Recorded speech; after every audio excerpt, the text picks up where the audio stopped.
they fined her again. Sophie Cunningham has now been fined 4 times this season. She's had 4 separate fines this season. And she got fined for comments on a podcast episode about referees. And it wasn't even like it was that bad. But actually, I forgot to tell you, we were talking about like our first week, what people had to say. Well, the WNBA fined me for No! You got fined for episode 1? Dude, they fined me $1,500. I'm like, what? I'm like, this is just the beginning. It's like you're... Another fine hit Sophie Cunningham's bank account the instant she speaks the truth about the WNBA's deepest secrets. Account for instances this season, for harsh punishments for having the audacity to express what everyone can see. However, this is what Commissioner Kathy. Every dollar taken from Sophie's paycheck merely serves to fuel a rebellion, which Engelbert failed to account for. That's blowing up the league. This is a billion-dollar issue that goes beyond referees and fines. One woman's microphone scared the machine. If they didn't like you then, they sure aren't going to like you now. Sophie Cunningham has been making waves with the new podcast that she is now featured in, courtesy of The Volume. Sophie Cunningham letting it all out and not holding back one. Click subscribe now before we reveal the startling information. What you're going to hear could disappear in an instant if the league catches the breeze. Let's examine the alleged offense that led to such severe punishment during her podcast. Show me something. Sophie did something far riskier than cursing or ranting. She gave the referees a human face. She admitted that she would make mistakes all the time if she were a referee, giving them a grace that is rarely given in professional sports.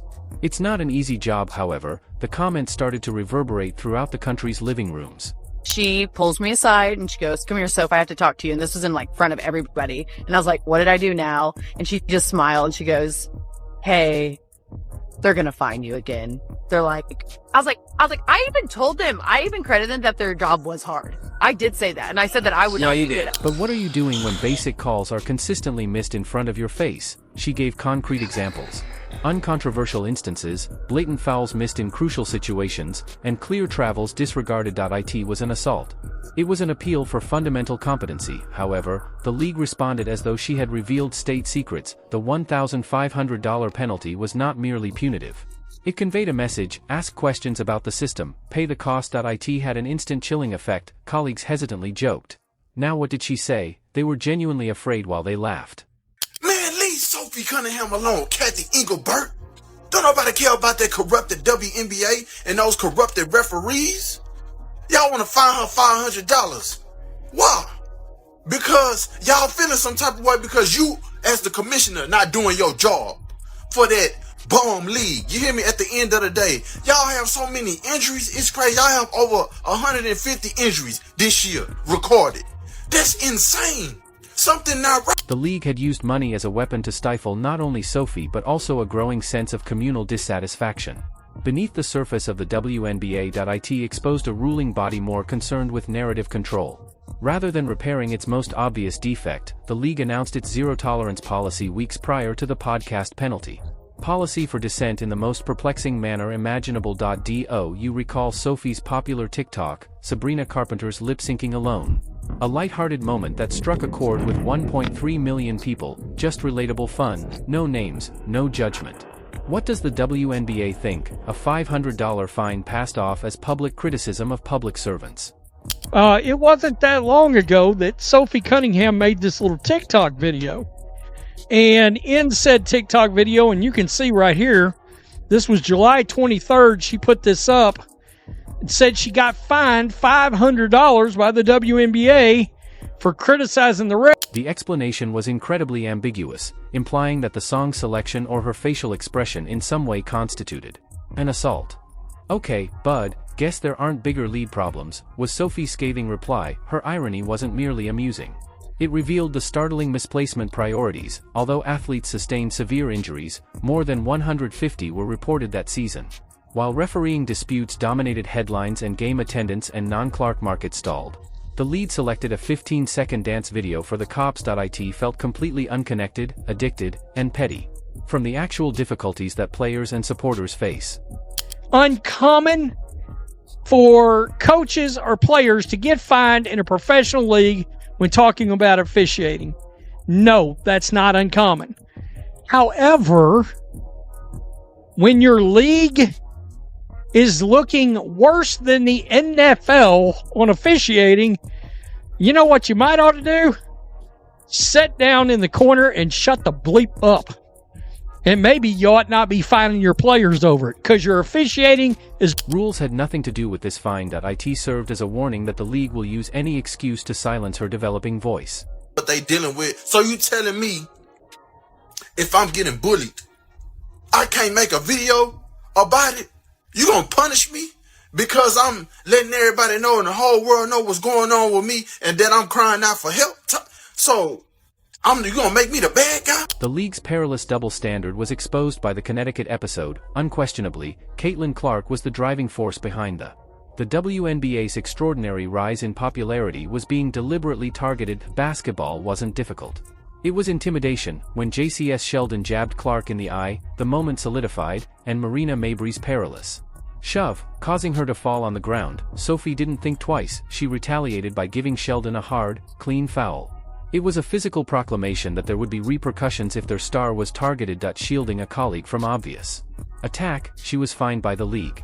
Seeing players in our league try to like toughen up Caitlin. I know the talks that Phoenix had in the locker room of like, no, we're going to prove her, we're going to show her what the W really is. I'm like, what are people doing? It's just too much. Finally, someone who gets it. Finally, someone in the WNBA who understands this thing called business. Mabry, the person who started the violence, was first only given a technical foul until it was increased to a flagrant one only following a significant public uproar. The math was blatantly hypocritical. Protect the superstar, try to hurt one? Little repercussions. Every player received a scary message from this discrepancy. The league safeguards its reputation over. It is more expensive to be safe, speak the truth, or stand up for teammates than to engage in risky behavior. Every fan's worry was confirmed that the WNBA put player control ahead of player safety. After 6 years of anonymity, Sophie Cunningham has suddenly become a superstar this season. Why? How did she accomplish the previously unachievable? How did she become a star in a league that seems to be allergic to star power? To her credit, Sophie Cunningham used her brain. She noticed that the path to stardom had already been cleared for her. She emulated the strategy that was utilized by Drake. Let's examine the true cost of Sophie's candor. This season alone, there were $2,900 in recorded fines. For background, the WNBA minimum pay is around $62,285. Sophie's fines amount to about 5% of her total yearly earnings. Gone for remark, not for wrongdoing. Imagine losing a whole week's salary each month simply by saying observable facts. All she said was talking about, the refs need to protect. I'm pretty sure. Was it not for her saying the refs need to protect Caitlin Clark? I'm pretty sure it's what she essentially said. The refs need to protect Caitlin Clark. And Caitlin Clark said, finally someone did it. She basically talked about being the refs need to protect the face of the league. Apply this to the NBA. A rookie would be penalized $55,000 if they received the $1.1 million minimum fine, 5%. A figure that, even for violent altercations or heinous behavior, exceeds the majority of NBA punishments in history. Regarding Sophie, it's financial intimidation intended to destroy her voice, not just money. The league is aware of this. They are aware of how financially vulnerable athletes who aren't genuine superstars are. This is a lack of self-control. It's a deliberate tactic to stifle criticism by taking advantage of the very pay disparity that players struggle to close. It forces one to make the hard decision to either face serious personal consequences or remain silent about league shortcomings. Monetary loss. This is now that Sophie is bringing it up. Now ESPN is falling by the wayside of her and actually agreeing that there's some extra sauce going on when it comes to Caitlin Clark getting fouled, getting bullied a little bit, poked in the eye, all that stuff, man. So let's get to that. Why would you want to hurt what everybody is watching? That doesn't make sense. All right. In a breathtaking turn of events, every punishment meant to keep Sophie quiet actually increased her power. The Connecticut fine changed Her during the night, the number of Instagram followers increased from $350,000 to more than $1.60 million. Supporters witnessed a player prepared to make sacrifices financially to stand up and defend her teammate. The TikTok penalty of $500, millions more views poured in, transforming a lighthearted video into a symbol of protest under hashtag FreeSophie.podcast. Alright, she became a media celebrity as a result of it. Show Me Something's download skyrocketed, and she was interviewed by major sports networks. Fans did more than just express sympathy. Mobilized, boycott calls, product drives to pay for her fines, and popular hashtags became ordinary. Why? Sophie is a living example of the unadulterated sincerity that the WNBA sorely lacks, although league marketing frequently feels. Sophie's unvarnished honesty strikes a chord despite being business and sterile. League's effort to make her bankrupt only greatly increased her platform's financial value. The universe magnified her voice when they punished it. The league's most incriminating proof comes directly from the top. Cathy Engelbert, the commissioner herself, was compelled to acknowledge the officiating dilemma in public. We are aware of your worries. It's crucial to be consistent. We're working on it, usually concealed in corporate speak news statements. This acknowledgement validated the essence of Sophie's criticism. However, Sophie was penalized $1,500 for repeating the commissioner's own statements within days or weeks after this confession. Worries, this is not consistent. It's obvious hypocrisy. It demonstrates that the fines have nothing to do with the criticism's content, but the referees were fixed by the source. Angel Reese's blunt, fines don't matter to me at all, and penalties imposed on reputable. The same picture is painted by instructors like Stephanie White and Becky Hammond for comparable criticisms. The league acknowledges the issue existence but penalizes anyone who has the courage to publicly call for the promised solution. It's an enforced cycle of failure by monetary penalty. Sophie's most terrifying discovery revealed the poisonous underbelly of penalties. She revealed the Phoenix Mercury's remarks directed toward Caitlin Clark in the locker room. Will demonstrate to her what the W actually is. This fire was not competitive. Rookie hazing was deliberate and developed to deadly proportions.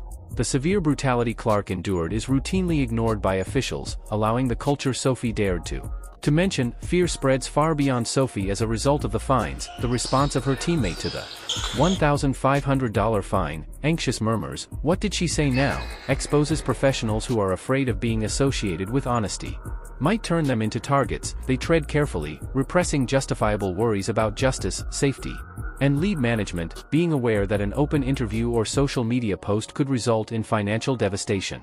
Not only is Sophie being silenced by the WNBA's disciplinary system, but a whole generation is being held captive. Of players being held captive, giving up their freedom to discuss their jobs in exchange for the appearance of control. This conflict goes beyond the wooden floors. Genuine authenticity clashes head-on in this unvarnished, developing drama. With a system that seems to be intended to stifle unpleasant realities, the podcast of Sophie Cunningham, Show Me Something, has evolved from a sports program to a live archive and digital evidence locker that records the most unsettling facts of the WNBA. Although league-approved stars frequently produce polished, expected soundbites in post-game interviews, Sophie is subtly creating a media revolution. Empire based on two unwavering pillars, disarming humor and unvarnished truth. It's a powerful combination that the establishment is obviously afraid. Recall how she used that to brush off Clark's most outspoken detractors? Blunt, stupid label. It was nothing more than an opinion. It was harsh, icy analytics yelling at her. Take a look at the numbers from each quarterly report: record-breaking sales of jerseys bearing Clark's name, and historically empty stadia. Television ratings are not only rising, but they are increasingly selling out weeks in advance, just when her team visits the area. But overnight doubling in important populations, the league's financial pulse is at its fastest when Clark is. Sophie wasn't making fun on the court. Instead, she was reading the league's crucial. Caitlin Clark isn't just the banners with a marketed face on them. She has evolved into the indisputable pounding heart that powers the entire league's increased economic sustainability and cultural significance. Attempting to minimize her influence is not only ineffective, but also depriving